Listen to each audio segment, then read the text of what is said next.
जोरदार तालियों के साथ आदरणीय राजनाथ सिंह जी का हम स्वागत और अभिनंदन करते हैं। आदरणीय राजनाथ सिंह आज हमारे मध्य में उत्तराखंड के बहुत ही लोकप्रिय युवा मुख्यमंत्री और इसी जनपद के रहने वाले आदरणीय पुष्कर सिंह धामी जी आज हमारे मध्य में, आपका भी स्वागत और अभिनंदन करता हूं।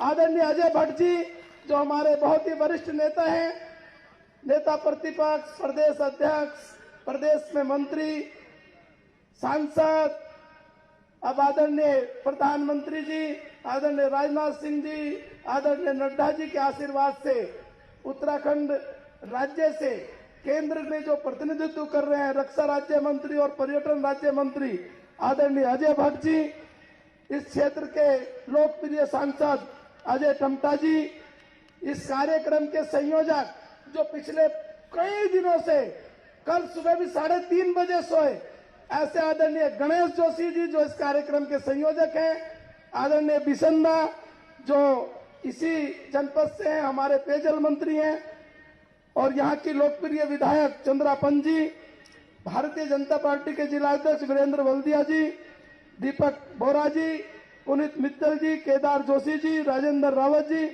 बसंत जोशी जी, महिमन जी और उपस्थित अन्य हमारे वरिष्ठ जन और उपस्थित भाइयों बहनों, ये वास्तव में हम सबके लिए सौभाग्य है कि आज जिसकी घोषणा आदरणीय देश के प्रधानमंत्री जी ने देहरादून में की थी कि उत्तराखंड में जहां आस्था के रूप में चारों धाम हैं, वहीं ये जो वीर भूमि है, इस वीर भूमि में एक गौरव के रूप में, एक वीरता के रूप में हम पूरी दुनिया में एक संदेश जाएं और एक सैन्य धाम, 5वें धाम के रूप में यहाँ उत्तराखंड में हो, ऐसी घोषणा देश के प्रधानमंत्री नरेंद्र मोदी जी ने देहरादून में की थी।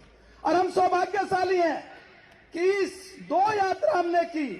एक यात्रा का शुभारंभ हमने गढ़वाल से किया, उसका शुभारंभ भारतीय जनता पार्टी के राष्ट्रीय अध्यक्ष आदरणीय जेपी नड्डा जी ने, और आज दूसरी यात्रा यहां से शुरू हो रही है और इसकी शुरुआत देश के हमारे लोकप्रिय नेता, भारत के रक्षा मंत्री आदरणीय राजनाथ सिंह जी कर रहे हैं। ये हमारे लिए बहुत सौभाग्य की बात। आदरणीय भाइयों बहनों, ये वास्तव में जब हम कहीं चर्चा करते हैं, जाते हैं और उत्तराखंड के बारे में जहां कहीं भी चर्चा होती, जितने सम्मान के साथ और भारत में इस उत्तराखंड की गौरव गाथा की चर्चा होती। अभी गणेश जोशी जी कह रहे थे और वास्तव में भी पिछले दिनों से लगाकर हम देखते हैं, ये हमारे लिए एक ऐसे पल हैं, ऐसा गौरव हम अपने आप को समझते हैं। और ऐसे उत्तराखंड राज्य में कहीं ना कहीं जिस प्रकार का आशीर्वाद हमें भारत सरकार का, प्रधानमंत्री जी का, राजनाथ सिंह जी का, आदरणीय हमारे गृह मंत्री जी का, आदरणीय हमारे राष्ट्रीय अध्यक्ष जी का रहता है, ये सर्वविदित। आज हम देखते हैं इतना बड़ा विकास की दृष्टि से काम हो रहा है हमारे युवा मुख्यमंत्री के नेतृत्व में। तो आज इस अवसर पर अधिक न कहते हुए केवल स्वागत अभिनंदन के लिए मैं यहाँ खड़ा हुआ था। पुणे में अपने मंच पर बैठे हुए सभी अतिथिगणों का, खास तौर पर राजनाथ सिंह जी का, जिनका बड़ा आशीर्वाद हमारे देवभूमि पर रहता है, बड़ा आशीर्वाद। कभी भी अभी मैं अजय भट्ट जी आ रहे थे, हम कह रहे थे कि शायद देश में पहला राज्य होगा जहां आदरणीय रक्षा मंत्री जी आते हैं, सबको नाम से बुलाते हैं, सबसे पूछते हैं, ठीक है, जिले स्तर के ऐसे हमारे महान नेता का पुणे में हार्दिक अभिनंदन और स्वागत करते हुए अपने वक्तव्य को समाप्त करता हूं। बहुत बहुत शुभकामनाएं, बहुत बहुत बधाई। भारत माता की, भारत माता की, भारत माता की। बहुत बहुत धन्यवाद। और अब मैं माननीय रक्षा राज्य मंत्री श्री अजय भट्ट जी से निवेदन करूंगा कि वो आगे आएं और इस सभा को संबोधित करें, जितने भी लोग दूर दूर से आज इस कार्यक्रम में शामिल होने के लिए आए हैं। भारत माता की, भारत माता की, भारत माता की। हमारे बीच में आज हम सबके नेता, भारत के आप पहले से ही पूर्व परिचित हैं उनसे। रक्षा मंत्री हमको मार्गदर्शन आज से नहीं, जब हम बचपन में थे तब से देते रहे हैं। युवा मोर्चा में भी हम आपकी टीम में रहे और आपने जो ये राज्य दिया हमको, आपके हस्ताक्षरों से ही हमको ये राज्य मिला है। मित्रों, आप सबको पता है, जब आपने दस्तखत करे, आप उत्तर प्रदेश के माननीय मुख्यमंत्री उस समय थे, उस समय हमको ये राज्य मिला है। राज्य मिलने में, राज्य देने में आपका एक बहुत बड़ा योगदान हमको रहा है।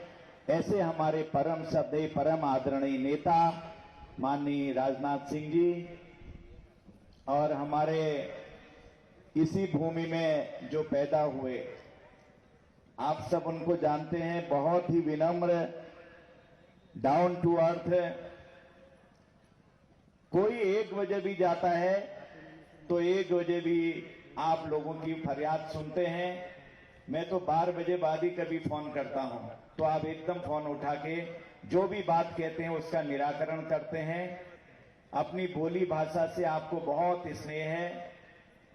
कोई हो, और युवा है एकदम, कभी कभी युवा के बारे में शंका पैदा हो जाती है, कैसा करेगा, क्या करेगा, चला पाएगा, नहीं चला पाएगा। लेकिन जितनी धीर गंभीरता से, त्याग से, बिल्कुल डेडिकेशन से प्रदेश को आगे ले जा रहे हैं, बहुत ईमानदारी से, और आज एक बहुत अच्छी साख हमारे प्रदेश की बनाई है आपने। ऐसे मेरे छोटे भाई पुष्कर सिंह धामी जी और ये यज्ञ रोणी छन, आप उस सब जानते हैं इनको, और मेरे प्रदेश के अध्यक्ष बहुत ही जुझारू, बहुत समझदार, वातावरण के अनुसार कार्य करने वाले, देश काल परिस्थिति के अनुसार काम करने वाले हमारे भाई मदन जी, और मेरे बड़े भाई बिसंदा। जब यहां पर कोई भारतीय जनता पार्टी में नहीं होता था, उस समय आप हमको मार्गदर्शन देते थे, ऐसे आज मंत्री के रूप में हैं। और मेरे साथी अजय टमटा जी बहुत जुझारू हैं, आप जानते हैं, दोबारा यहां से चुन के आए हैं, और जिनको आज संयोजक सरकार की तरफ से बनाया गया है। गणेश जी बहुत ही लगनशील हमारे यहां पर मंत्री हैं, गणेश जोशी जी, और यहां की हमारी माननीय विधायक चंद्रा जी। आप सब जानते हैं बड़ा कष्ट भी होता है। प्रकाश जी हमारे उदीयमान नेता थे, हम लोगों को छोड़ के चले गए, उनकी जगह आप इस सीट का प्रतिनिधित्व कर रही हैं, और जिला पंचायत की माननीय अध्यक्षा जी, और बीरेन जी मेरे छोटे भाई यहाँ के अध्यक्ष हैं, और यहाँ के चेयरमैन साहब जिला पंचायत के रावत जी, केदार जोशी जी हमारे वरिष्ठ नेता, और सभी कार्यकर्ता बंधु।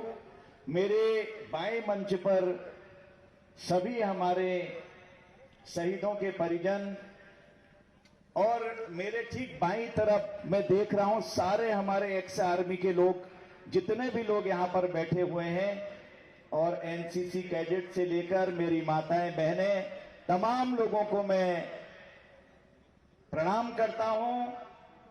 और आप जितनी तन्मयता से यहां पर सुन रहे हैं, मैं देख रहा हूं एक एक बात को, मुझे बहुत अच्छा लग रहा है कि बहुत आराम से आप सुन रहे हैं। आज एक से एक अच्छी बात है, आपको हमारे राष्ट्रीय नेता आपको बताएंगे, हमारे मुख्यमंत्री जी बताएंगे। मैं अधिक कुछ नहीं बोलूंगा आज, किले की जब ठुल साहब होनी तो उभय सकत नहीं बुलाण थे। आज एक है भाई, एक भल बात आपको बताई जल, देश कौश है रहो, देश कहाँ जानो, देश में कतु सुरक्षा छू, कौश किस्मत हम काकान है गोई, सारी बात आज आपको बताल। और मुख्यमंत्री जी बताल कि उन्होंने जदिन बटी है रही, उन्होंने आज तक के कर रहो, कौश किस्म काम कर रहो, कतु काम कर हेली।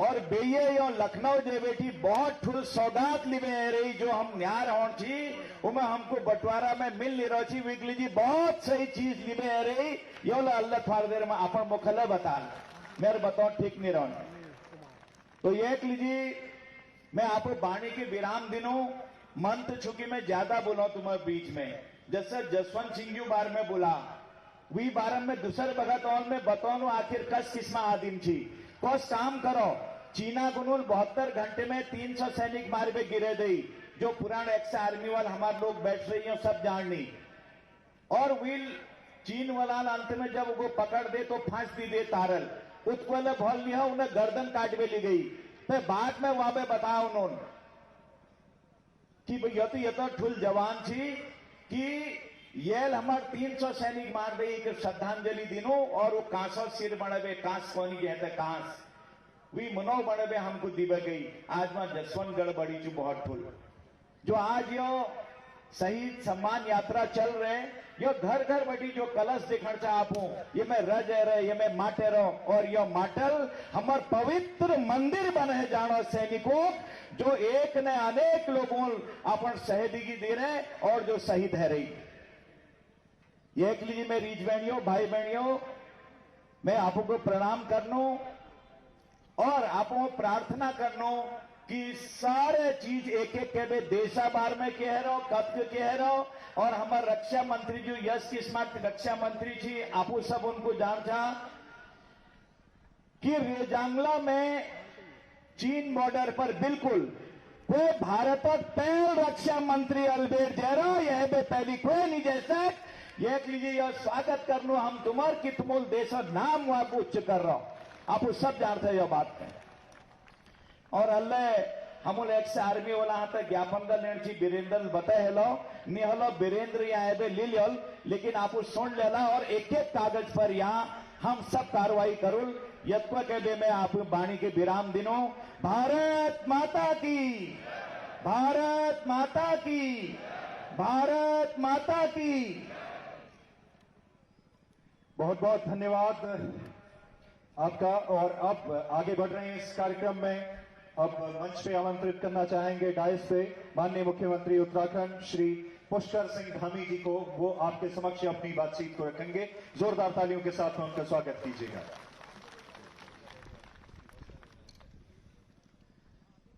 मेरे साथ नारा लगाएंगे बड़ा देशभक्ति का यहाँ पर वातावरण बन गया है बोलिए भारत माता की भारत माता की भारत माता की सैन्य सम्मान यात्रा के आज पिथौरागढ़ से ये प्रारंभ होने के अवसर पर आज हम सबके बीच में मुख्य अतिथि के रूप में और जिन्होंने उत्तराखंड राज्य के गठन से लेकर उससे पूर्व तक तमाम सारे दायित्वों का निर्वहन किया है और आज वो भारत सरकार के रक्षा मंत्री हैं और मेरा भी सौभाग्य है कि आपके सानिध्य में रहकर मुझे अपने विद्यार्थी काल से ही काम करने का सौभाग्य प्राप्त हुआ है। ऐसे भारत के लोकप्रिय नेता और मैं कहता हूं कि राजनीति के क्षेत्र में जिनको हम अजात शत्रु कहते हैं ऐसे परम श्रद्धेय परम आदरणीय राजनाथ सिंह जी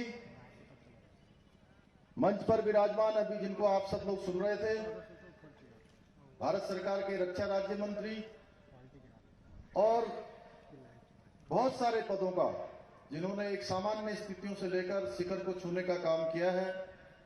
मेरे बड़े भाई आदरणीय अजय भट्ट जी हमारे भारतीय जनता पार्टी के बहुत ही यशस्वी अध्यक्ष आदरणीय मदन कौशिक जी इस जनपद के ही आपके हमारे बहुत वरिष्ठ नेता उत्तराखंड सरकार में कैबिनेट मंत्री आदरणीय बिशन सिंह चुफाल जी और ये जो शहीदों के सम्मान में सैनिकों के सम्मान में पूरे प्रदेश के अंदर जो हमारी ये यात्रा निकलनी है इस यात्रा के संयोजक के नाते जो लगातार आप सबके बीच में पिछले कई दिनों से आ रहे हैं।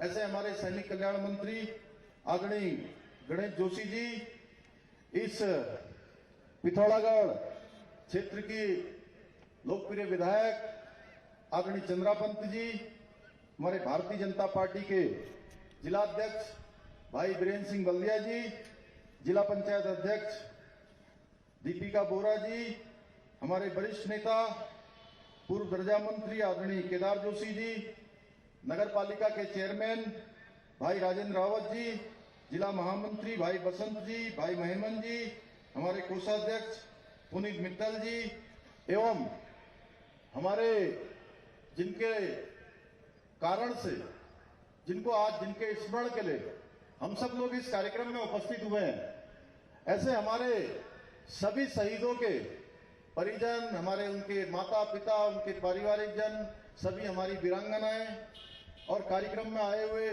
बहुत बड़ी संख्या में हमारे सभी पूर्व सैनिक उपस्थित, हमारे सभी बड़े बुजुर्ग माताएं बहनें, मेरे नौजवान साथियों, मैं सबसे पहले तो हमारे उन सभी शहीदों को मैं नमन करता हूं जिन्होंने देश की एकता के लिए, देश की अखंडता के लिए, देश की रक्षा के लिए अपने प्राणों का बलिदान दिया है।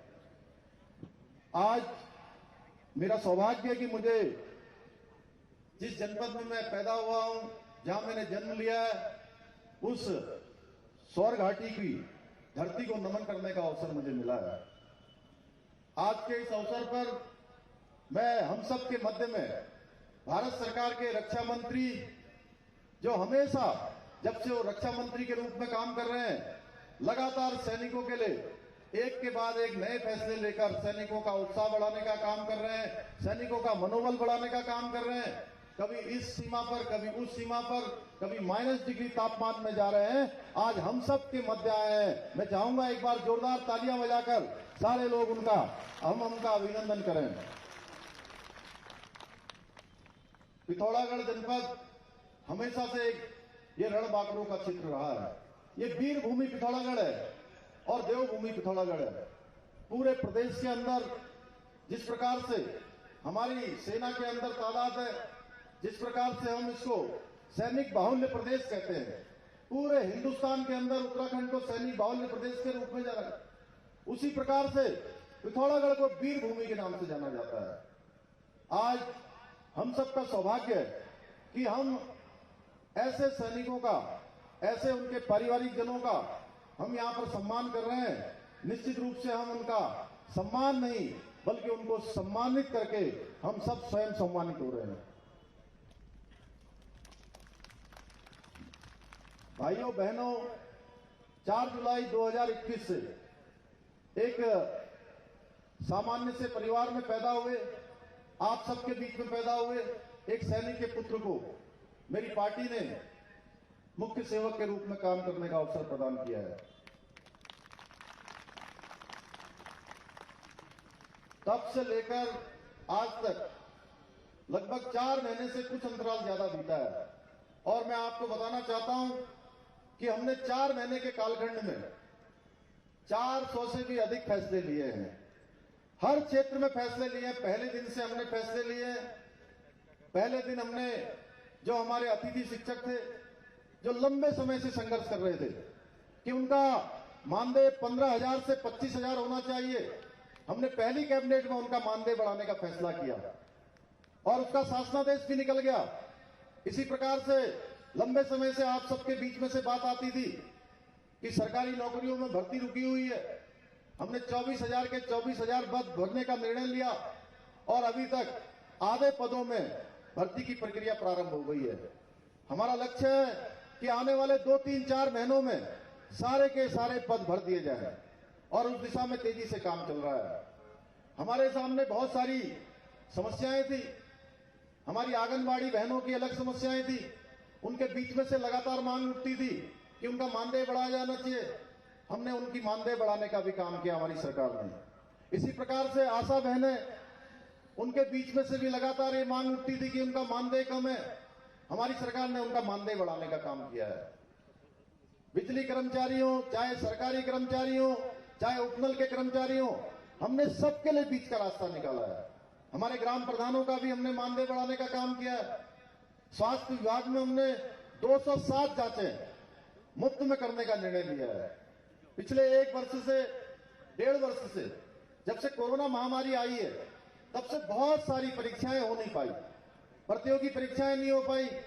इसलिए हमने तय किया कि ऐसे भाई बहन जो परीक्षाओं में भाग लेना चाहते हैं, जो नौकरी करना चाहते हैं, नौकरियों में आवेदन करना चाहते हैं, उनके 1 साल की जो आयु सीमा जो उनकी बढ़ रही है उसमें कोई अंतर न पड़े कोरोना महामारी के कारण से, इसलिए 1 साल आयु सीमा बढ़ाने का भी हमारी सरकार ने काम किया है।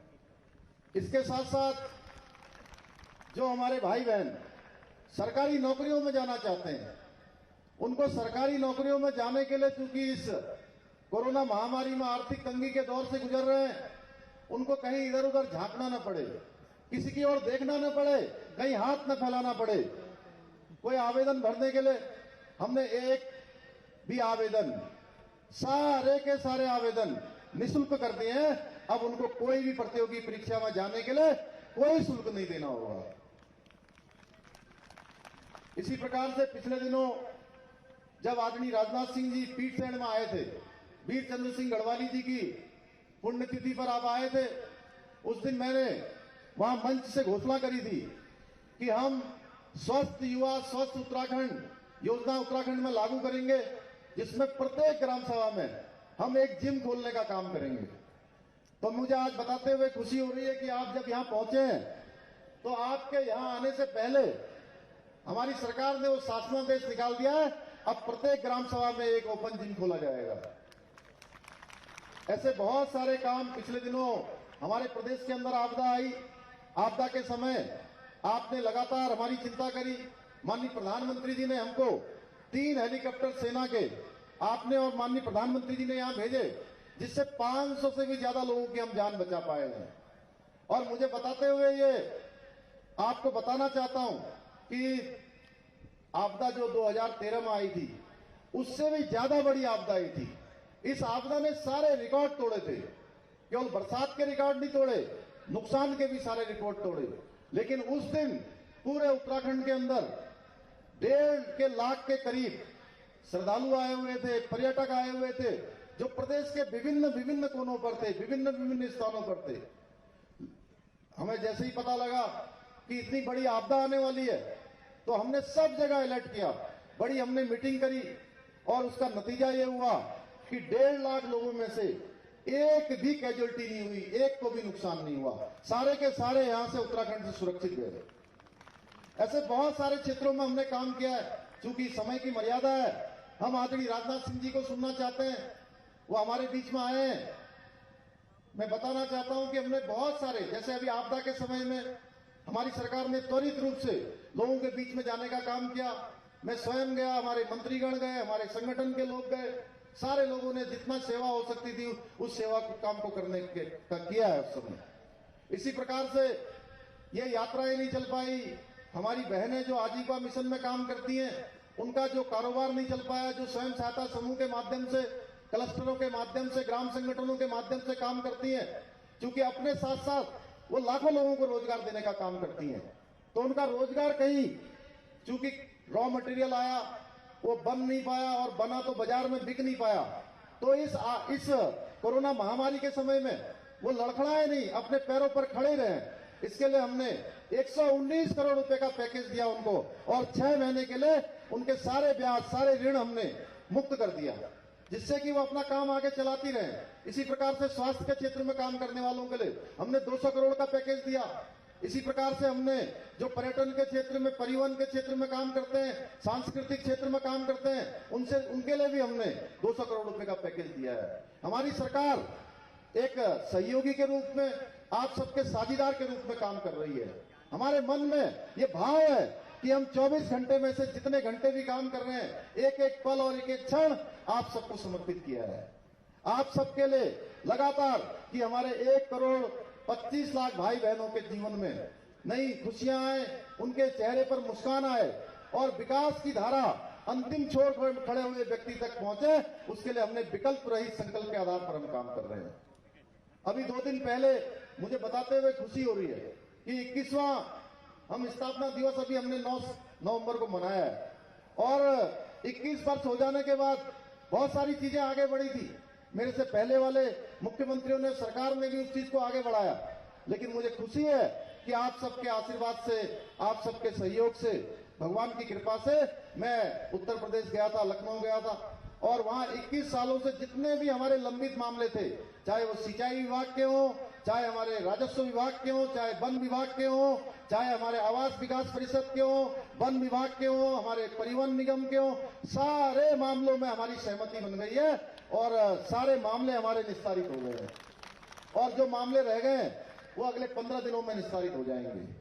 हमारा लक्ष्य है माननीय प्रधानमंत्री जी की अपेक्षा अनुसार कि 2025 में जब हम उत्तराखंड का रजत जयंती वर्ष मना रहे होंगे, अब हम 21वीं वर्षगांठ मना रहे हैं, और जब हम 25वीं वर्षगांठ मनाएंगे तो उन्होंने हमसे अपेक्षा की है कि हमारे डबल इंजन की सरकार, जो केंद्र की सरकार और हमारे प्रदेश की सरकार, दोनों सरकारें मिलकर इस राज्य को हिंदुस्तान का श्रेष्ठ राज्य बनाने के लिए काम करेंगे हर क्षेत्र में।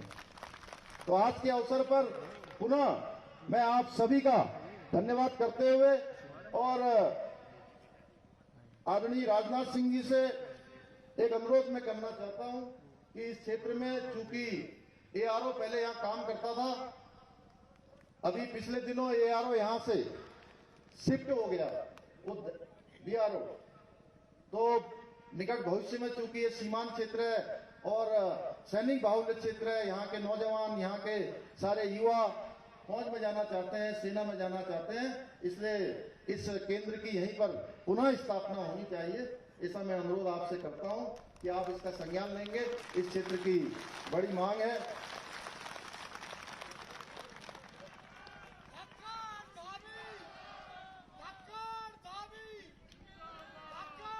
अभी पिछले दिनों सवाड़ में हम लोगों ने इस यात्रा का पहला शुभारंभ वहां पर हुआ था, जिसमें हमारी पार्टी के राष्ट्रीय अध्यक्ष आदरणीय जगत प्रकाश नड्डा जी आए थे। वहां पर केंद्रीय विद्यालय, चूंकि लंबे समय से वहां मांग है, उसके लिए जो भी औपचारिकताएं हैं वो हमारी सरकार करेगी। वहां के शहीदों के सम्मान में हम वहां पर केंद्रीय विद्यालय खोलने की सारी औपचारिकताएं पूर्ण करके केंद्रीय विद्यालय वहां पर खोलने का प्रस्ताव भारत सरकार को भेजेंगे। सवाड़ में स्मारक की भी देखरेख नहीं हो पा रही है, उसकी देखरेख के लिए भी जो जरूरी वहां पर कर्मचारी हैं उनकी व्यवस्था की जाएगी। साथ ही शहीदों के द्वार, शहीद स्मारक, पुराने सैनिक घरों के जीर्णोद्धार एवं जनपद पिथौरागढ़ में नए विश्राम गृहों तथा सैनिक अधिकारी के आवास निर्माण के लिए जो भी धनराशि होगी उसको तत्काल जारी किया जाएगा। आज के अवसर पर मैं आप सबकी तरफ से माननीय राजनाथ सिंह जी का पुनः इस पिथौरागढ़ की धरती पर पुनः आगमन पर उनका मैं स्वागत करते हुए, अभिनंदन करते हुए और अपने सभी शहीदों को और अपने सभी सैनिकों को नमन करते हुए मैं अपनी वाणी को विराम देता हूं। बहुत बहुत धन्यवाद। जय हिंद, जय भारत, जय उत्तराखंड। भारत माता की जय। भारत माता की जय। बहुत बहुत धन्यवाद माननीय मुख्यमंत्री जी। हमारे शहीदों के बलिदान का ये सम्मान पर्व एक तरह से मनाया जा रहा है। शहीद सम्मान यात्रा की आज शुरुआत होगी और अब वक्त को जाया न करते हुए आगे बढ़ा जाए। श्री राजनाथ सिंह जी, जिनको आप सभी लोग बड़ी दिलचस्पी के साथ में सुनना चाहेंगे, हमारे माननीय रक्षा मंत्री जी, भारत सरकार, जोरदार तालियों के साथ में पिथौरागढ़ की इस धरती में उनका स्वागत कीजिएगा।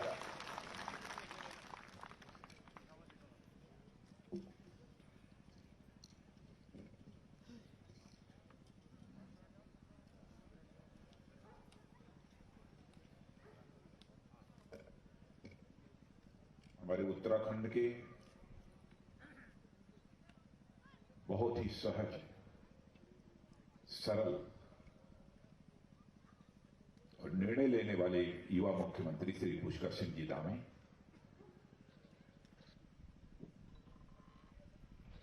और उत्तराखंड सरकार के पूर्व मंत्री और इस राज्य के अध्यक्ष श्रीमान मदन जी कौशिक, रक्षा राज्य मंत्री मेरे सहयोगी श्री अजय जी भट्ट, और यह शहीद सम्मान यात्रा जिनके द्वारा चलाई जा रही है, हमारे बहुत पुराने मित्र और बहुत ही बराबर प्रारंभ से मैंने देखा है इनको युवावस्था में भी, जो जोश खरोश इनके अंदर मैंने युवावस्था में ही देखा था, वही जोश खरोश अब भी इनके अंदर देखने में मिलता है। ऐसे पूर्व सैनिक कल्याण मंत्री श्री गणेश जी जोशी, बिशन सिंह जी जुपाल मंत्री, श्री अजय टमटा जी हमारे लोकप्रिय सांसद, श्रीमती चंद्रा पंत जी विधायक और वीरेंद्र सिंह जी वलिया जिला अध्यक्ष भाजपा, श्रीमती दीपिका बोहरा जिला पंचायत अध्यक्ष, श्री राजन जी रावत नगर पालिका अध्यक्ष, श्री केदार जी जोशी पूर्व राज्य मंत्री और श्री पुनीत मित्तल। और इस सभा में बैठे हुए हमारे सभी सम्मानित पूर्व सैनिक, कुछ भी कहने के पहले अपनी बाईं तरफ, क्योंकि ज्यों ही इस मैदान में मैंने प्रवेश किया मुझे यह बतलाया गया कि हमारी वीरांगना माताएं और बहनें यहां पर बैठी हुई हैं, पहले उनका दर्शन करना चाहिए। तो बहनों भाइयों, सबसे पहले उनका दर्शन करने के लिए मैं वहां गया। कुछ भी मैं बोलना प्रारंभ करूं उसके पहले सभी अपनी इन वीरांगना माताओं बहनों के समक्ष अपना शीश झुकाकर उन्हें मैं प्रणाम करता हूं, और जो हमारे शहीद हुए हैं उनकी स्मृति को भी मैं नमन करता हूं। और मैं श्री गणेश जोशी को बधाई देना चाहता हूं कि उन्होंने यहां के मुख्यमंत्री जी की सहमति से, पुष्कर सिंह धामी की सहमति से यह फैसला किया है, और मदन कौशिक जी की सहमति से फैसला किया कि देश की आन बान शान की रक्षा करने के लिए अपनी जिंदगी न्यौछावर करने वाले, और जिंदगी न्यौछावर करने वाले ऐसे वीर, ऐसे शहीदों के लिए उनके सम्मान में हम एक यात्रा प्रारंभ करें। जब मुझे इस कार्यक्रम की जानकारी मिली तो मैं सचमुच मित्रों मुझे बेहद खुशी हुई, और मुझे यह बताया गया कि यात्रा प्रारंभ हो चुकी है। आज यह दूसरा चरण यहां से प्रारंभ हो रहा है। ये बहुत ही सुखद स्थिति है। अब सचमुच हमारी सांस्कृतिक परंपरा है, हमारी सांस्कृतिक परंपरा है कि जो देश के लिए अपनी जिंदगी न्यौछावर करते हैं अथवा देश के लिए अपना सब कुछ दांव पर लगा देते हैं, उनको लोग देवतुल्य मानते हैं। हमारे यहां कहा भी गया है, जननी जन्मभूमिश्च स्वर्गादपि गरीयसी। जननी और जन्मभूमि दोनों स्वर्ग से समान होते हैं। इसलिए उस जन्मभूमि की रक्षा के लिए अपना सर्वस्व न्यौछावर कर देना यह कोई छोटी बात नहीं है। मैं उत्तराखंड राज्य के सभी लोगों के, सभी परिवारों के प्रति सम्मान की अभिव्यक्ति करना चाहता हूं, जिन परिवारों के लोगों ने भारत माता की मान सम्मान स्वाभिमान की रक्षा करने के लिए अपने प्राणों की आहुति दी है। उत्तराखंड का जहां तक प्रश्न है, यह देवभूमि भी है, तपोभूमि भी है, वीरभूमि भी है। और मुझे बताया गया है कि यहां पर अब सैन्य धाम बनेगा। मैं जानता हूं कि यहां पर 4 धाम हैं, गंगोत्री धाम, यमुनोत्री धाम, केदार धाम और बद्री धाम। ये 4 धाम हैं। और यदि उत्तराखंड सरकार यहां पर चौथा धाम सैन्य धाम बना देती है तो मैं समझता हूं कि यह 5वां धाम होगा इस उत्तराखंड की धरती पर बहने वाली है। और मैं मुख्यमंत्री जी से आग्रह करना चाहूंगा, गणेश जी को भी मैं कहना चाहता हूं, यह सैन्य धाम जो बनना चाहिए ऐसा वैसा सैन्य धाम नहीं बनना चाहिए, औपचारिकता पूरी नहीं की जानी चाहिए। जितने भी हमारे शहीद हुए हैं उन शहीद परिवारों से मिट्टी वहां आनी चाहिए, और ठीक तरीके से कलश में उसकी वहां पर पूजा विधिवत की जानी चाहिए। तब सैन्य धाम का निर्माण प्रारंभ होना चाहिए। और यह भी संकल्प होना चाहिए कि भविष्य में भी जो भी हमारे उत्तराखंड के बहादुर भारत भूमि की रक्षा करने के लिए अपनी शहादत देंगे, उन परिवारों की भी मिट्टी यहां आएगी और सैन्य धाम में ही वह स्थापित की जाएगी, यह भी संकल्प लेने की आवश्यकता है। और मैं तो यह भी कहना चाहूंगा, वहां पर इस प्रकार की भी व्यवस्था होनी चाहिए कि ठीक तरीके से जितने भी शहीद हुए हमारे उत्तराखंड राज्य के, सभी का नाम और गांव यह वहां पर अंकित होना चाहिए। सभी का नाम और गांव अंकित होना चाहिए। और मैं तो यह भी चाहूंगा, कुछ इस प्रकार की व्यवस्था कीजिए कि मान लीजिए उत्तराखंड का किसी शहीद परिवार का कोई नौजवान दुनिया के किसी कोने में बैठा हुआ है, और जिस दिन उसके परिवार के उस सदस्य शहीद हुआ है, यदि उसको अपनी उस दिन श्रद्धांजलि वह अर्पित करना चाहता है अथवा उसकी स्मृति को नमन करना चाहता है, तो वहां से अमेरिका में बैठा है तो अमेरिका से ही डिजिटली वह अपने उस परिवार के सदस्य को जो शहीद हुआ है अपनी श्रद्धांजलि अर्पित कर सके, इस प्रकार की व्यवस्था भी की जानी चाहिए। और आजकल के इस तकनीकी युग में इस प्रकार की व्यवस्था की जा सकती है। मैं तो मानता हूं कि सचमुच उत्तराखंड की हर गली, उत्तराखंड का हर शहर, उत्तराखंड का हर नगला, यह सभी अपने में एक पवित्र धाम है। लेकिन एक व्यवहारिक रूप से सैन्य धाम बनाना एक अच्छी सोच है और मैं इसका मैं स्वागत करता हूं। बहनों भाइयों, अभी कुछ ही दिनों पहले मैं गया था गढ़वाल, वीर चंद्र सिंह जी गढ़वाली की प्रतिमा का अनावरण करने। सचमुच वहां पर जो मैंने उत्साह देखा वह अद्भुत था। मेरा भी मानना था कि गढ़वाली जी को उचित सम्मान मिलना चाहिए और उचित सम्मान हमारी उत्तराखंड की सरकार ने भी उनको दिया है, इसमें कहीं दो मत नहीं। जैसा अजय भट्ट जी ने बतलाया, कभी 2 दिन पहले ही मैंने 18 तारीख को, परसों ही मैं रिजांगला गया।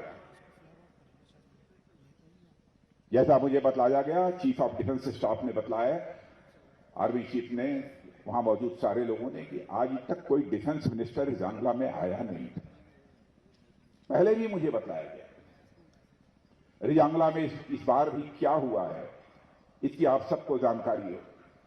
1962 का भारत और चीन का जो युद्ध हुआ था, रिजांगला में इसी हमारे कुमायूं बटालियन, कुमायूं के रहने वाले 13 कुमायूं बटालियन के 124 जवानों ने जो करिश्माई काम किया है बहनों भाइयों,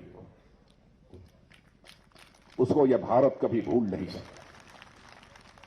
जब हमने उनकी शौर्य और पराक्रम की गौरव गाथा सुनी, तो मैंने चीफ ऑफ डिफेंस स्टाफ और आर्मी चीफ को मैंने कहा कि मैं वहां जाऊंगा। और यह अपना विचार 5 महीने पहले मैंने व्यक्त किया। मैंने कहा कि वहां पर कुछ स्मारक बना है कि नहीं बना है तो कैसा बना है। तो बताया साहब एक बना तो है, यहां पर हमारे 114 जवान जो शहीद हुए थे, स्मारक बना है। लेकिन वैसे ही वो करके एक जैसे सामान्य एक स्मारक होता है वैसा बन गया है। मैंने कहा नहीं, भले ही भारत और चीन सीमा का बॉर्डर हो, लेकिन वहां पर भव्य स्मारक बनना चाहिए। और बहनों भाइयों, मैं तो कहूंगा, आमंत्रित करना चाहता हूं अपने सभी सम्मानित पूर्व सैनिकों को कि आप जाकर देखिए किस प्रकार का वहां पर स्मारक इस बार बना, भव्य स्मारक बना। और मैं दावे के साथ कह सकता हूं कि ऐसा बना है कि अब भारत के कोने कोने लोगों से जब उन लोगों को जानकारी प्राप्त होगी तो वे देखने के लिए जाएंगे कि रिजांगला में अब कैसा स्मारक बना है इतने वर्षों के बाद। वहां पर भी अपने बहादुर कुमायूं बटालियन के नौजवानों को श्रद्धांजलि अर्पित करने के लिए मैं वहां गया था। क्या बहादुर की थी हमारे कुमायूं बटालियन के वीर जवानों ने। बहनों भाइयों, जैसा मुझे बतलाया गया कि 114 हमारे जवान शहीद हुए थे और 114 जवान, उन्होंने भी करिश्माई काम किया था। बतलाया गया मुझे कि लगभग 1200 से अधिक चीनियों को मारने में भी उन्होंने कामयाबी हासिल की थी। मेजर शैतान सिंह का नाम आपने सुना होगा, उन्हीं के नेतृत्व में वहां की लड़ाई लड़ी गई थी। तरह तरह की दास्तां लोगों के मुंह के द्वारा उन्हें सुनने को मिलती है। वहां जब मैं गया तो एक रिटायर्ड ब्रिगेडियर जो कि उस कंपनी को कमांड करने वाले थे, कंपनी कमांडर आरवी जटार, वो हमको मिले। उम्र काफी अधिक थी, 27 रही होगी, 28 87 रही होगी, 90 रही होगी, ऐसे ही आसपास की उम्र थी। और वहां पर -20 डिग्री, -20 डिग्री का टेम्परेचर था। मैंने देखा कि हम सब तो यहां पर आ गए हैं और हमारे आरवी जटार साहब वह भी इस उम्र में इस स्थान पर आ गए। लोगों ने क्यों ही परिचय कराया, मैंने देखा कि उनकी आंखों में जो रोशनी हमको दिखाई दी, बहनों भाइयों, जो उनकी आंखों में हमको शौर्य और पराक्रम और जज्बा जो हमें दिखाई दिया, स्वाभाविक रूप से मेरा हाथ उनके चरणों पर चला गया।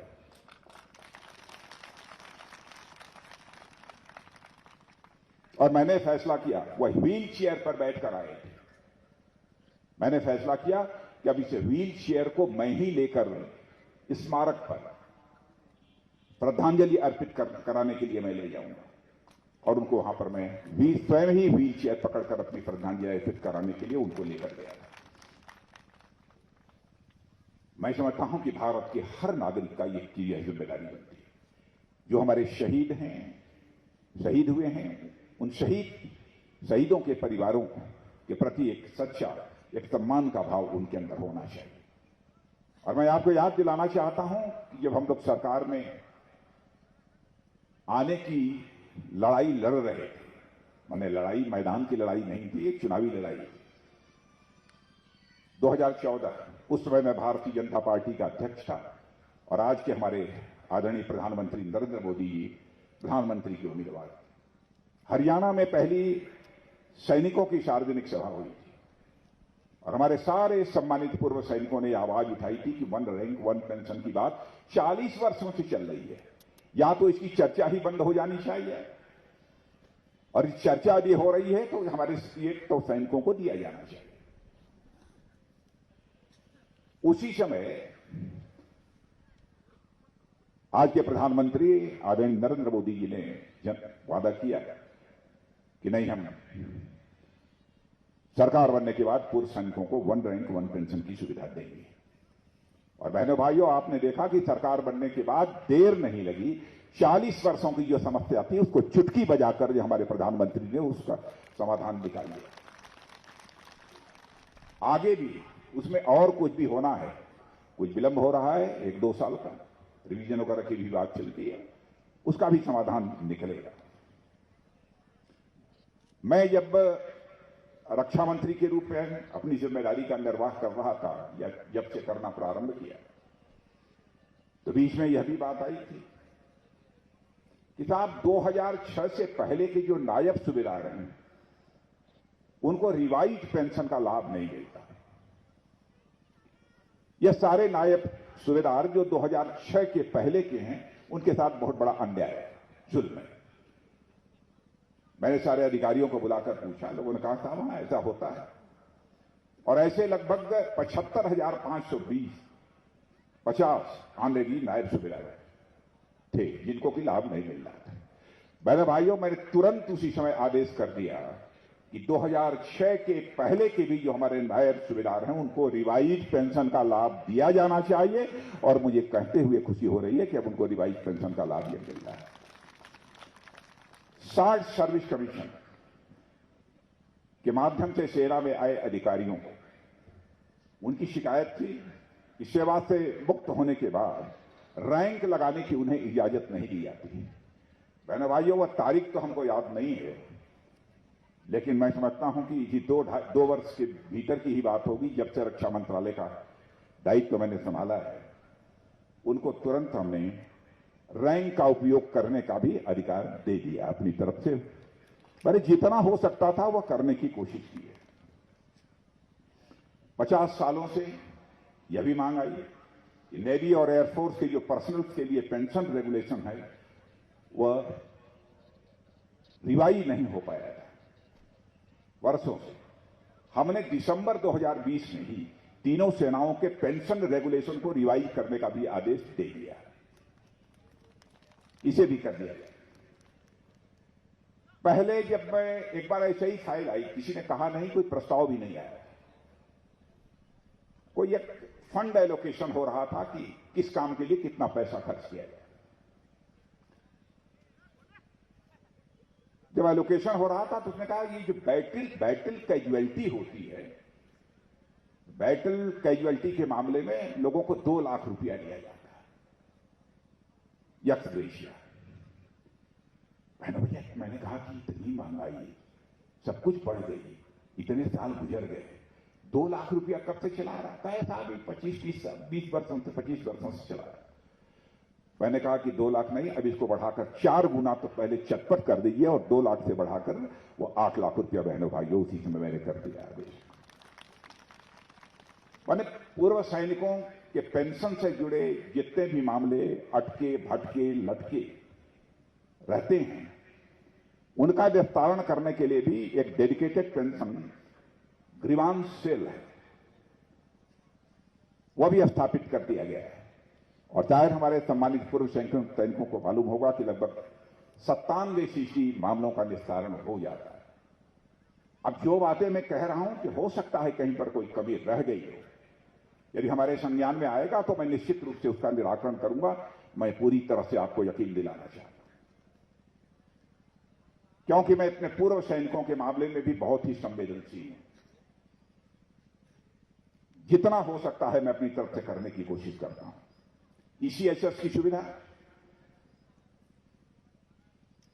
अब तो यह वर्ल्ड वार सेकंड के वेटरन्स, इमरजेंसी कमीशन ऑफिसर्स के साथ साथ थर्ड सर्विस कमीशन के अधिकारियों को भी देना हम लोगों ने प्रारंभ कर दिया है। पहले शायद यह नहीं दिया जाता था ना, पहले नहीं दिया जाता था, लेकिन इसको भी देना प्रारंभ कर दिया है। मेरा मानना है कि सैनिक हो अथवा पूर्व सैनिक, इनके सम्मान के लिए जो कुछ भी करना होगा बहनों भाइयों, चाहे हमारे प्रधानमंत्री आदरणीय नरेंद्र मोदी हों अथवा राजनाथ सिंह हों, वह सदैव करने के लिए तत्पर रहेंगे। मैं अपनी तरफ से आपको विश्वास दिलाता हूं, पूरा भरोसा दिलाता हूं। और आज बहनों भाइयों, जब हम लोग कार्यक्रम यहां पर आयोजित कर रहे हैं पूर्व सैनिकों के सम्मान में, तो आपको इस बात की जानकारी है कि आजादी के 75 वर्ष पूरे हो रहे हैं और हमारा भारत आजादी का अमृत महोत्सव मना रहा है। बड़े धूमधाम से यह अमृत महोत्सव मनाया जा रहा है।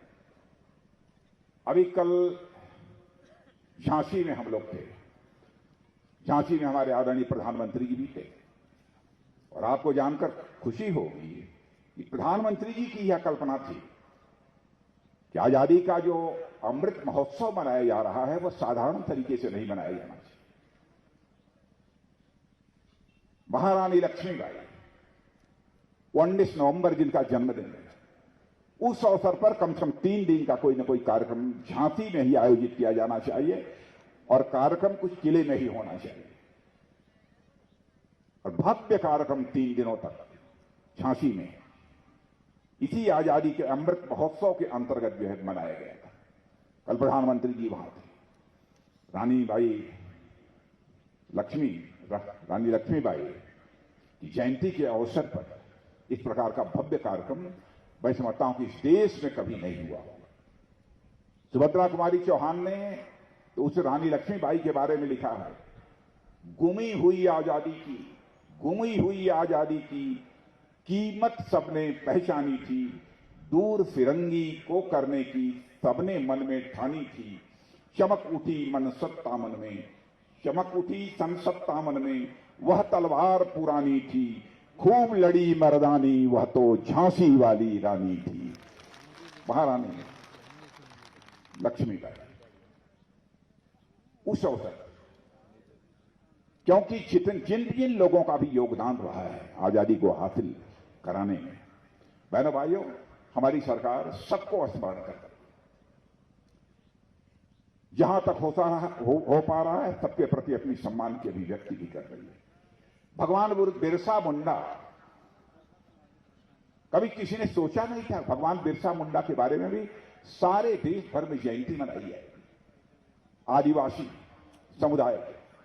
लेकिन हमारे प्रधानमंत्री जी ने फैसला किया कि अब जो बिरसा मुंडा जी का 15 नवंबर जन्मदिन है, उस दिन सारे देश में जनजातीय गौरव दिवस मनाया जाएगा और सारे देश में जनजाति गौरव दिवस मनाया गया और यह प्रतिवर्ष मनाया जाएगा, क्योंकि आजादी की लड़ाई में हमारे जनजातीय समुदाय का भी बहुत बड़ा योगदान है।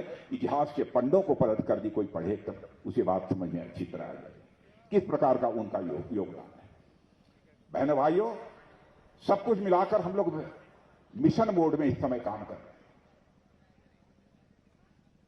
और हम लोगों को यह बात ध्यान है कि हमारे देश के लोगों ने इतना बड़ा बलिदान किया है आजादी हासिल करने के लिए, इसको ऐसे ही जाया नहीं होने देना चाहिए, ऐसे ही बर्बाद नहीं होने देना चाहिए। भ्रष्टाचार, नाकामी, यह सब सारी चीजें कितनी बढ़ गई थी। लेकिन मैं कह सकता हूं कि हमारे प्रधानमंत्री ने जिस तरीके से मिशन मोड में काम करना प्रारंभ किया है वह अद्भुत है।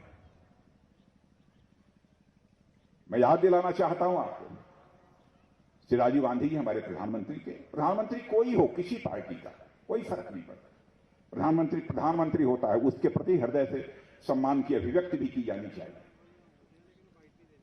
एक बार राजीव गांधी जी ने भी कहा था, करें क्या, ऊपर से 100 पैसा भेजता हूं लेकिन नीचे पहुंचते पहुंचते बामुश्किल 100 पैसे में 15 पैसा लोगों की जेब में पहुंच जाता है। लेकिन आप इस सच्चाई को स्वीकार करेंगे कि आज के प्रधानमंत्री नरेंद्र मोदी जी ने एक ऐसी व्यवस्था बना दी है कि 100 पैसा ऊपर से भेजते हैं तो 100 का 100 पैसा लोगों की जेब में पहुंचता है, 100 का 99 नहीं होने पाता है। डीबीटी के माध्यम से बंदरबाट की व्यवस्था पूरी तरह से वो समाप्त कर दी है। 18,000 गांव में इतने वर्षों तक बिजली नहीं पहुंची थी, बिजली पहुंचने का सिलसिला प्रारंभ हो गया। यह भी हम लोगों का संकल्प है कि 2024 समाप्त होते होते हिंदुस्तान में एक भी व्यक्ति शेष नहीं बचेगा जिस व्यक्ति को अपना सिर ढकने के लिए छत न मुहैया हो जाए, ऐसा एक व्यक्ति भी नहीं मिलेगा। हम लोगों का यह भी संकल्प है 2024 समाप्त होने के पहले ही ऐसे हालात पैदा हो जाएं, कोई भी गरीब से गरीब व्यक्ति भी यदि बीमार पड़ता है, इलाज के अभाव में उसे दम न तोड़ना पड़े, एक ऐसी मुकम्मल व्यवस्था की जानी चाहिए।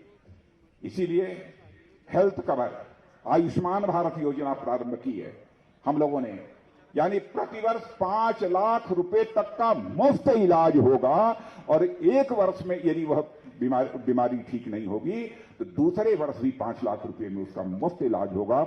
यह है आयुष्मान भारत योजना। हर किसान के खाते में 6,000 रुपया सीधे पहुंच रहा है।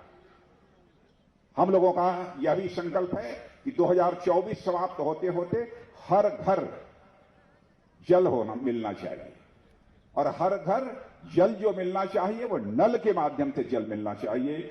हर घर में नल और हर घर में जल पहुंचने का संकल्प यह भी हम लोगों ने कर रखा है। बहनों भाइयों, बड़ी से बड़ी चुनौती हो, यदि करने की इच्छा है, दृढ़ इच्छा शक्ति है, चुनौती पर विजय प्राप्त की जा सकती है। कोविड का इतना बड़ा संकट था, इतनी बड़ी महामारी थी, आपने देखा अमेरिका, ब्रिटेन, फ्रांस, रूस जैसे देशों की हालत क्या थी, घुटने टेक दिए। लेकिन यहां पर कोविड की चुनौती को जिस रूप में हम लोगों ने उसे स्वीकार किया, उस पर विजय प्राप्त की, उसकी सराहना भारत में हो अथवा न हो, लेकिन दुनिया के दूसरे देशों में भी उसकी सराहना हो रही है। मैं आपको याद दिलाना चाहता हूं, सामान्यतः जब कोई आपदा की स्थिति न हो, 900 मीट्रिक टन ऑक्सीजन की आवश्यकता होती है। लेकिन कोविड के दौरान यह ऑक्सीजन की आवश्यकता बढ़कर एकाएक 10 गुना और बढ़ गई। 9,000 मीट्रिक टन हो गई थी। 900 से बढ़कर 9,000 मीट्रिक टन से तक पहुंच गई। कोई सरकार ऐसी संकट की घड़ी में क्या कर सकती है? लेकिन हमारे प्रधानमंत्री ने संकल्प लिया कि हम इस कमी को पूरा करेंगे। और आज आपको जानकर खुशी होगी, सारे देश भर की बात तो नहीं करूंगा, 1200 ऑक्सीजन प्लांट लग चुके हैं। और आपको यह भी बतलाना चाहता हूं, 4,000 ऑक्सीजन प्लांट 2024 होते होते और यहां पर लग जाएंगे सारे देश भर में। यानी किसी भी प्रकार की आपदा आए तो ऑक्सीजन के कारण कोई भी अपना दम नहीं तोड़ने पाएगा, यह हम लोगों का पक्का भरोसा है। जहां तक उत्तराखंड का प्रश्न है, संकल्प है हम लोगों का कि हर राज्य में एक एम्स खुलेगा। यह भी हम लोगों का संकल्प है। कोई भी जिला इस हिंदुस्तान में नहीं बचना चाहिए जहां पर कि एक मेडिकल कॉलेज न हो। यहां पर हमारे मुख्यमंत्री जी बैठे हैं, उनको इस बात की जानकारी होगी, उत्तराखंड में रुद्रपुर, हरिद्वार और इसी पिथौरागढ़ जिले में मेडिकल कॉलेज खोलने की मंजूरी मिल चुकी है। शिलान्यास हो गया कि नहीं? शिलान्यास भी हो गया है। हर जिला, देश के हर जिले में मेडिकल कॉलेज खुलेगा, यह भी व्यवस्था हो रही है। बहनों भाइयों, भारत में कोरोना के 111 करोड़ लोगों का वैक्सीनेशन यानी टीकाकरण हो चुका है। यह बहुत बड़ी उपलब्धि है। इसकी चर्चा दुनिया के दूसरे देशों में की जा रही है कि इतना बड़ा काम इस भारत सरकार ने इतनी जल्द कैसे कर लिया। और बड़े बड़े धनवान देश जो दुनिया के माने जाते हैं, वहां पर अभी यह काम पूरा नहीं हो पाया है। उत्तराखंड में ऑल वेदर रोड भी बन रही है, इस बात की भी मुझे जानकारी प्राप्त हुई है। और रेल रोड और एयर कनेक्टिविटी की दृष्टि से मुझे यह बतलाया गया है कि यहां भी कुछ काम हुआ है। क्या काम हुआ है अभी मुझे जानकारी नहीं है। और लेकिन सारे देश भर में काम हुआ है, मैं ये आपको जानकारी देना चाहता हूं। कुमायूं क्षेत्र में करीब 150 किलोमीटर लंबी सड़क 4 धाम प्रोजेक्ट के अंदर बन रही है, यह भी मुझे जानकारी दी गई है। लीपू लेक से होकर लीपू लेक के रास्ते धारचूला होते हुए मानसरोवर तक जाने का रास्ता भी बन गया है, जिसका उद्घाटन मैंने कर दिया है। यह सही है। अब आपको ज्यादा परेशान होने की जरूरत नहीं होगी। आप चलिए और लीपू लेक से रास्ते धारचूला होते हुए सीधे मानसरोवर तक चले जाइए और वहां दर्शन करके फिर से पिथौरागढ़ आ जाइए। आपको ज्यादा समय नहीं खर्च करना पड़ेगा। यह रास्ता सांस्कृतिक दृष्टि से मैं मानता हूं कि यह बहुत ही महत्वपूर्ण है।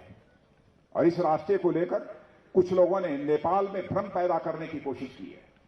लेकिन बहनों भाइयों, नेपाल का जहां तक प्रश्न है, नेपाल और भारत के बीच दुनिया की कोई ताकत कोई भ्रम पैदा नहीं कर सकती, दूरी नहीं पैदा कर सकती।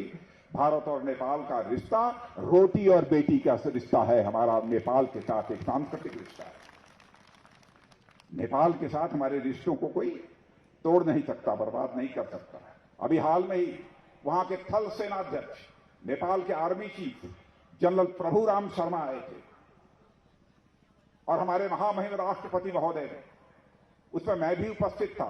सारे तीनों सर्विसेज के चीफ भी मौजूद थे। उनके प्रेजेंस में general of the Indian army का यह ऑनरेरी रैंक यदि किसी को दिया गया है तो नेपाल के army chief general Prabhuram Sharma को दिया गया है। यह है इस प्रकार का रिश्ता कि हमारे देश के भी जनरल के रूप में वह काम करेंगे। इस प्रकार का रिश्ता उनके साथ, नेपाल के साथ हमारा कायम है। बहनों भाइयों, पड़ोसी नेपाल भी है, चीन भी है। जहां तक भारत का प्रश्न है, भारत तो बराबर चाहता है कि अपने पड़ोसियों के साथ अच्छे रिश्ते हों। लेकिन कुछ ऐसे भी पड़ोसी होते हैं जिनके समझ में बात नहीं आती कि पड़ोसी के साथ हमको कैसा व्यवहार रखना चाहिए। लेकिन एक पड़ोसी जो वेस्टर्न बॉर्डर यानी जो बहुत पुराना हमारे साथ अनावश्यक जब से भारत से अलग हुआ है, उस पड़ोसी को समझ गए होंगे। समझ गए कि नहीं समझ गए? कौन है? पाकिस्तान। बराबर आतंकवादी हरकतों के माध्यम से भारत को कमजोर करने की, भारत को डिस्टेबलाइज करने की वो कोशिश करता रहा। लेकिन बहनों भाइयों कर नहीं पाए। अब उसको हम लोगों ने संदेश दे दिया है, यदि ज्यादा गड़बड़ करोगे तो हम सीमा पर ही नहीं, सीमा के पार जाकर हम सर्जिकल स्ट्राइक भी कर सकते हैं, जरूरत पड़ी तो एयर स्ट्राइक भी कर सकते हैं। यह संदेश हम लोगों ने दे दिया है। भारत से कमजोर भारत नहीं, एक और पड़ोसी है। जैसा मैंने कहा कि हम तो बराबर पड़ोसियों के साथ अच्छे रिश्ते ही बनाकर चलना चाहते हैं, लेकिन कुछ लोग पता नहीं समझ पाते हैं कि नहीं समझ पाते हैं, या आदत बन गई है, स्वभाव है, क्या है मैं नहीं जानता। लेकिन इतना ही आपको बतलाना चाहता हूं, और जो कुछ भी मैं कह रहा हूं, हमारा अपने सेना के अधिकारियों से, सेना के जवानों से बराबर लाइव कांटेक्ट यह बना रहता है। जो कुछ भी सरकार के स्तर से किया जा सकता है, किया है, करते रहेंगे। लेकिन बहनों भाइयों, भारत का इतिहास रहा है, भारत की सांस्कृतिक परंपरा रही है कि हमने न तो दुनिया के किसी देश पर कभी आक्रमण किया है और न तो दुनिया के किसी देश की 1 इंच जमीन पर कभी कब्जा किया है। भारत का चरित्र यह रहा है।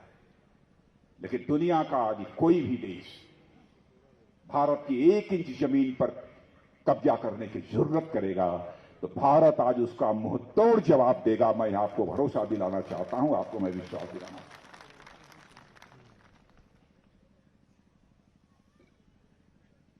1971 की जो डिफाइनिंग विक्ट्री रही है, उससे भी आप सब अच्छी तरह परिचित हैं। किसी को भ्रम नहीं होना चाहिए।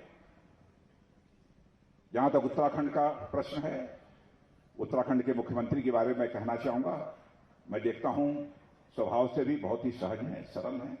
लेकिन जब इन्होंने खड़े होकर मुझे बताया कि हमने 3-4 महीने के अंदर 400 घोषणाएं कर दी, तो सचमुच हमको तो आश्चर्य हुआ कि मैं भी मुख्यमंत्री रहा हूं, इतनी जल्दी इतने 400 निर्णय ले ले, यह कोई छोटी बात नहीं है। उधम सिंह नगर में एक स्पोर्ट्स कॉलेज भी बनाया जाएगा, इसका भी फैसला शायद कर दिया। यह अच्छी बात है। और खिलाड़ियों का दैनिक भत्ता भी इन्होंने बढ़ाकर 225 रुपया कर दिया। कितना हो गया? 225? बताइए। और 10 वर्ष से कम सेवा वाले कार्मिकों को वेतन में 2000 रुपये प्रतिमाह की बढ़ोतरी और 10 वर्ष से अधिक सेवा वाले कार्मिकों के वेतन में 3000 रुपये प्रतिमाह की वृद्धि इन्होंने कर दी। ग्राम प्रधानों का भी मानदेय बढ़ा दिया, 1500 से बढ़ाकर 3500 कर दिया। ग्राम प्रधान ठीक तरीके से जनता की सेवा करें। भाव उसके पीछे यही होगा। आशा कार्यकर्ताओं का भी, उनका भी मानदेय 1000 रुपये से बढ़ा दिया गया है। हमको जो जानकारी दी गई है कि अब तक 300 फैसले ले चुके हैं, लेकिन आज जब जो हमारे यहां तैयार किया है लोगों ने, जब तैयार किया होगा तब 300 रहे होंगे। आज जब ये मुख्यमंत्री जी बोल रहे हैं तो आज उन्होंने बताया 400 तक। ताबड़तोड़ पुष्करधामी बैटिंग कर रहे हैं, ताबड़तोड़ बैटिंग कर रहे हैं। अभी तो एक 2020 वाला मैच खेल रहे हैं, लेकिन मेरे बहनों भाइयों, कम से कम 5 साल का टेस्ट मैच निश्चित रूप से होना ही चाहिए। अब इनका टेस्ट किया जाना चाहिए कि 5 साल का जो मैच होगा उसी में किया जाना चाहिए। अभी 2020 वाले में इनको क्या टेस्ट मत करिए। ये तो अच्छा खेल ही रहे हैं, ये तो देख लिया। 5 साल का एक बार इनको मौका मिलेगा तो अच्छा काम करेंगे, जैसा मेरा विश्वास है। पिछली बार जब मैंने आया था तो मुख्यमंत्री जी के बारे में कहा था कि धाकड़ बल्लेबाज, लेकिन आज चूंकि 2020 वाला यह मैच खेल रहे हैं, तो आज तो मैं कहना चाहूंगा सचमुच ये बहुत ही प्रसिद्ध क्रिकेटर महेंद्र सिंह धोनी हैं, उनकी तरह अच्छे फिनिशर हैं, उनकी तरह एक अच्छे फिनिशर हैं। और मुझे पूरा विश्वास है कि मुख्यमंत्री श्री पुष्कर सिंह जी धामी राज्य की चिंता करें,